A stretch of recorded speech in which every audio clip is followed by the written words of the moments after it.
So I set the copper works up 15 odd years ago, and I'd heard about the copper works in Newlyn. It had a long history, and a lot of people had said, why don't you go and get it going again? That felt like quite a challenge, but also a responsibility. The work of the original copper works is really highly regarded, and I was scared of stepping into their shoes, trying to take over the workshop and start again. What were people in Newlyn going to think of it?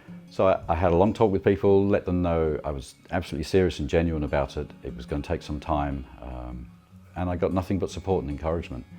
And to this day, we're still teaching the young kids around here copper bashing, their heritage.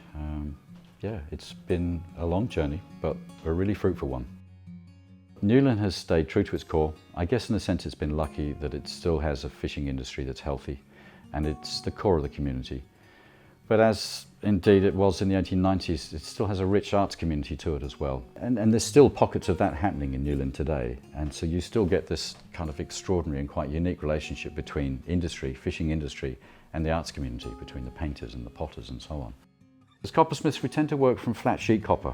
So it starts from buying in big 2 by 1 metre sheets of copper in anything from 0.7 mil right up to sort of 2 and 3 mil thick copper. So that's when you've decided on what object you're making with your client, gone through the design process, you'll create patterns for that, and the patterns will often look similar, say, a dressmaking pattern. You've unfolded it and it's all in its flat form. You've worked out then, once you've cut all that out into the metal, you'll fold it back up again and you'll start beating and hammering it. You've worked out where all your joins and seams are and where it all comes together. In a way, it's got a lot of analogies to fabric. In fabric you'll be sewing, we'll be riveting or welding, but in a sense it's an accumulation of pieces in pattern form that come together to create one object. Getting the patinas and the colours into copper, it's a fiddly process. You'll often find people will do it with paints and acrylics and so on, which we won't do. We try and go for a really honest, genuine colour in copper, because the material will offer up a beautiful range of colours naturally. As it ages, most people are familiar with the oxidised greens and blues, the verdigris that you get. But you'll also get gorgeous purples and browns through it.